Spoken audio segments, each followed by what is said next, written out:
Oke lor, di video sebelum ini sudah kita bahas tentang action figurnya sesuai dengan janji saya, janji surga. Setiawan Dokter kita akan bahas atau kita akan rekap siapa sih US Agent dan dari mana nongolnya ini sampai dengan dia membentuk Thunderbolt. Nanti kita bahas di video setelah ini ya lor ya. Oke, terima kasih, silakan simak videonya. Bila mana ada yang kurang sinkron dari penjelasan dari saya hanyalah manusia biasa, bisa bantu komen.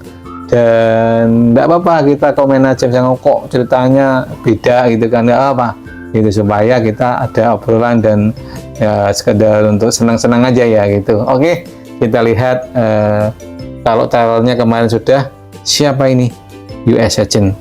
Oke lor, itu dulu dari saya, Setiawan Dokter Kejeder, jaga kesehatan dan sayonara.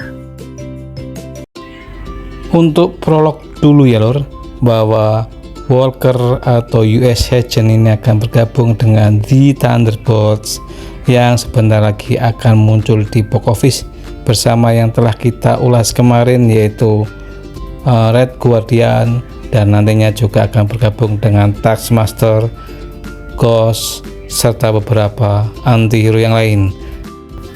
Oke lor, langsung aja lor, asal mula dari US Agent nih lor ya. Yang pertama, kalau dari komiks ya lor, kalau dari sudut pandang komiks, US Agent itu diciptakan di halaman Captain America pada tahun 1986 oleh Mark Gruenwald dan Paul Neary. John Walker terinspirasi untuk bergabung dengan militer setelah kematian saudaranya dalam perang Vietnam. Sayangnya lagi bagi Walker, ia tidak pernah memiliki kesempatan untuk melihat pertempuran. Setelah meninggalkan militer, Walker mencari cara lain untuk menjadi pahlawan lor. Walker memperoleh kemampuan manusia super dengan membelinya dari seorang ilmuwan bernama Power Broker. Setelah itu ia memulai karir superhero-nya sebagai Super Patriot yang disponsori oleh perusahaan. Ketika Steve Rogers memutuskan untuk pensiun sebagai Kapten Amerika, pemerintah Amerika Serikat memulai untuk mencari penggantinya. Super Patriot menarik perhatian mereka setelah mengalahkan seorang teroris lur.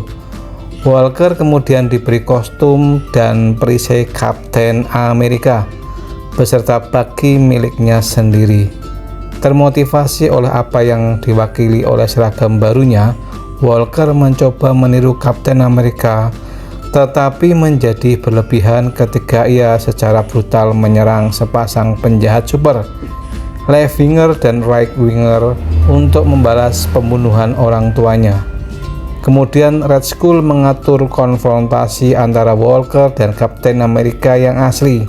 Setelah kekalahan Walker, Steve melanjutkan perannya lagi sebagai Kapten Amerika. Tapi ini bukanlah akhir dari kisah Walker. Ia muncul kembali beberapa waktu kemudian dengan nama Sandy dari US Agent. Sebagai US Agent, Walker menjadi anggota West Coast Avenger yang ditunjuk oleh pemerintah, yang membuat pemimpin mereka. Akhirnya Hawkeye lor kesal karena tidak punya pilihan lain selain menoleransi sikap Walker yang arogan dan tidak menyenangkan. Meskipun US Agent tidak disukai oleh banyak rekan satu timnya, ia terbukti menjadi anggota tim yang cakap yang membantu mereka dalam banyak pertempuran lur. Kekuatan US Agent ini adalah kekuatan super serta kecepatan refleks yang terus ditingkatkan. US Agent mampu mengangkat beban seberat 10 ton lur, yang menempatkannya di atas Kapten Amerika. Dan dalam kisaran yang sama dengan Spider-Man, meskipun kekuatannya mengesankan, US Agent jauh lebih lemah daripada pahlawan terkuat Marvel seperti Thor dan Hulk. Karena daya tahannya, US Agent sangat sulit dijatuhkan, sebuah fakta yang dapat dibuktikan oleh Kapten Amerika dan Hawkeye berdasarkan pertemuan mereka secara bersama-sama lur. Sederhananya, Walker memiliki semua kemampuan yang sama dengan Steve Rogers, kecuali kemampuannya yang jauh lebih unggul dari Steve. US Agent sangat terampil dalam pertarungan jarak dekat yang jika dipadu padankan dengan kekuatan supernya membuatnya menjadi lawan yang sangat berbahaya. Seperti itulah segelintir penjelasan dari US Agent dalam versi komiknya lur. Nah lur, kalau dari versi MCU-nya, aktor yang memerankan dari US Agent adalah Wyatt Russell, yang merupakan putra dari Kurt Russell dan Goldie Hawn, memerankan John Walker dari MCU dalam serial Disney Plus-nya lur, The Falcon and the Winter Soldier. Mirip dengan cerita komiknya di tahun 1980-an, Walker dipilih untuk menjadi pengganti dari Steve Rogers untuk Kapten Amerika. Dengan satu perbedaan utama di sini adalah kenyataan bahwa interpretasi MCU terhadap karakter tersebut tidak memiliki kekuatan, atau setidaknya tidak pada awalnya juga lur. Kapten Amerika versi Russell tidak dimulai dengan kemampuan fisik yang luar biasa dari leluhurnya yang beraliran Star Spangled yang sangat berperan dalam banyak pertempuran. Terbesarnya dalam hal yang seperti sudah dijelaskan di komik. Namun Walker akhirnya menjadi seorang prajurit super soldier dengan memakai serum dari Baron Zemo yang jatuh. Perjuangan yang dihadapi dari Russell ini pun tidaklah sederhana lur. Pertempuran demi pertempuran, perasaan demi perasaan yang tidak mampu dia dikendalikan, sehingga dia pun memuncak dengan menyuntikkan dirinya sendiri dengan sebotol serum prajurit super yang dicuri dari Black Broker. Berkat serum tersebut, Walker memperoleh kekuatan super yang setara dengan pahlawan buku komiknya. Kemudian lur, satu masalah besar dengan serum itu adalah serum itu memiliki efek negatif pada pikirannya. Seperti yang dikatakan Dr. Elkin dalam Captain America The First Avenger, serum super soldier mempunyai kekuatan yang ada dalam diri seseorang sehingga seseorang itu bertemperamental lebih buruk. Tentu saja hal ini berlaku bagi Walker. Sesuai dengan gambarannya dalam komik, Walker MCU secara komparatif lebih agresif dan mudah berubah dalam pendekatannya daripada Steve, seperti yang ditunjukkan oleh responnya yang marah terhadap kegagalan seorang penjahat untuk menjawab pertanyaannya dengan benar.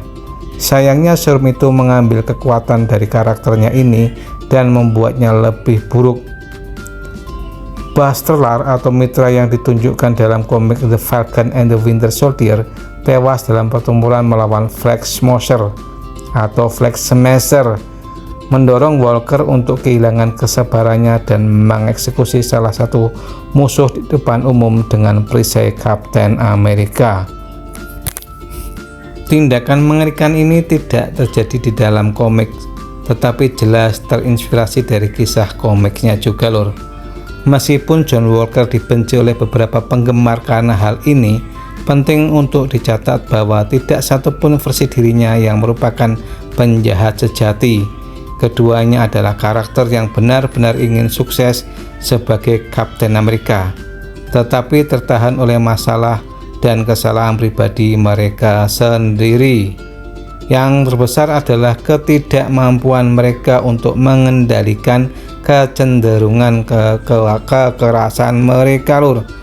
Pembunuhan Walker terhadap seorang Flag Smasher mengancam akan merusak warisan Kapten Amerika dan membuatnya kehilangan posisinya dengan cara yang sama seperti tindakannya di dalam komik.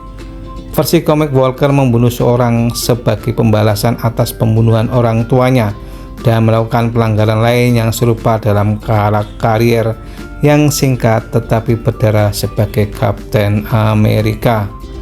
Di dalam episode terakhir dari Falcon and the Winter Soldier mengungkapkan bahwa masa depan John Walker mungkin sangat mirip dengan masa depan karakter Marvel Comics tersebut. Penyebutan nama sandi komiknya dan penyertaan pakaian klasiknya dari komik menegaskan bahwa ia akan menjadi US Agent di MCU di masa mendatang. Meskipun ada tanda-tanda bahwa Walker mungkin tetap berada di jalan yang salah, ia akhirnya melakukan hal yang benar dengan memilih menyelamatkan nyawa yang tidak bersalah daripada membalas dendam dengan flag smasher. Walker membuktikan bahwa dia dapat terlepas dari kejahatannya. Kemudian dia nantinya akan bergabung menjadi The Thunderbirds di bawah dari Valerina. Seperti itulah lur untuk penjelasan dari John Walker versi komik dan versi MCU-nya. Menarik sekali untuk melihat kiprah sepak terjang dari US Agent ini di film mendatang, yaitu di The Thunderbird yang sebentar lagi akan rilis di box office lur. Seperti biasa, mohon untuk bantuannya bercuap-cuap, untuk berkomentar, subscribe, like, dan share ya lur. Apabila ada yang kurang jelas atau kurang sesuai dengan penjelasan yang ada, mohon maaf sebesar-besarnya lur. Terima kasih, jaga kesehatan, dan sayonara.